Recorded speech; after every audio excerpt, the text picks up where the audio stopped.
June 6, 1944. A date etched into history. D-Day. The largest amphibious invasion ever attempted, codenamed Operation Overlord, marked the turning point of World War II. Allied forces stormed the beaches of Normandy, France, to liberate Europe from Nazi control.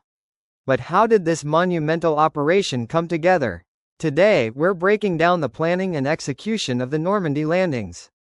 Let's dive in. By 1944, Nazi Germany had dominated Europe for years. France, under German occupation since 1940, was a fortress. The Allies, led by the United States, Britain, and Canada, knew that opening a second front in Western Europe was critical to defeating Hitler. The Soviet Union was already battling Germany in the east, but the pressure was mounting for a decisive strike from the west. Operation Overlord was born, a daring plan to invade Nazi-occupied France and reclaim Europe. The stakes couldn't be higher. Failure could prolong the war indefinitely. Planning Operation Overlord took nearly 2 years and involved meticulous coordination. Supreme Allied Commander General Dwight D. Eisenhower led a coalition of Allied forces, including over 2 million troops from the US, Britain, Canada, and other nations. The first challenge? Choosing the landing site. Normandy was selected for its flat beaches and proximity to ports like Cherbourg, vital for supplying the invasion.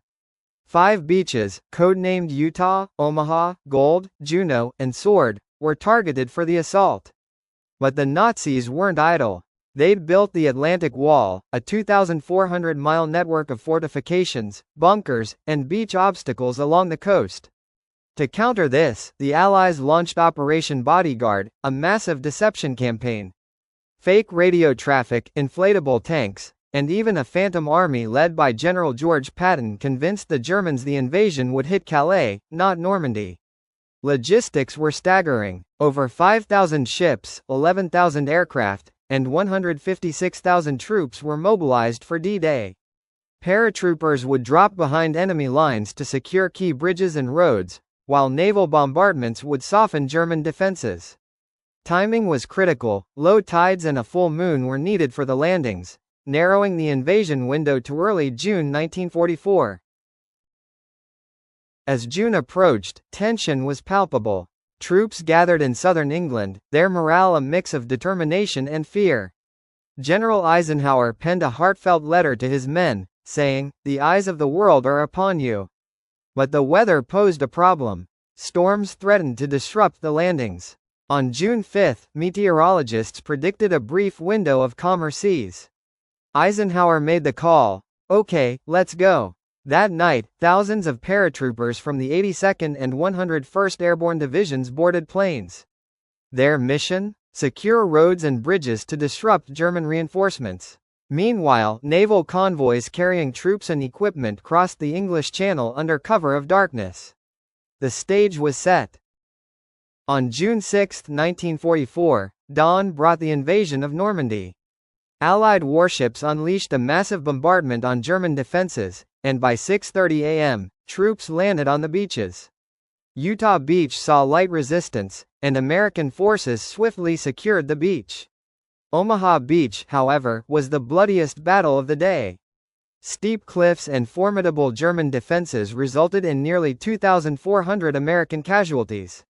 Despite the hardships, the bravery and sheer numbers of the American troops ultimately turned the tide of the battle. British forces faced fierce resistance at Gold and Sword beaches but managed to capture key towns by the end of the day. Canadian troops bravely pushed through heavy fortifications and successfully linked up with British forces at Juno Beach. Paratroopers behind the lines encountered chaos. Many landed off target, but their efforts disrupted German communications.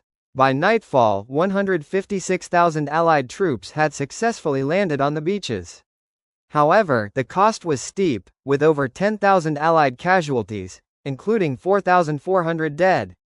The Germans, caught off guard by the deception employed by the Allies, struggled to respond effectively. D-Day was just the beginning. Over the next weeks, the Allies pushed inland, liberating Paris by August and much of France by late 1944. Operation Overlord paved the way for Germany's defeat in May 1945. The success of D-Day rested on meticulous planning, deception, and the courage of ordinary soldiers. It was a testament to Allied unity and resolve. Today, the beaches of Normandy stand as a reminder of the sacrifices made to restore freedom to Europe. D-Day changed the course of history. It was a triumph of strategy, bravery, and sacrifice. If you found this breakdown of Operation Overlord insightful, like and subscribe for more history content. Share your thoughts in the comments. How do you think D-Day shaped the world we live in? Thanks for watching, and we'll see you in the next video.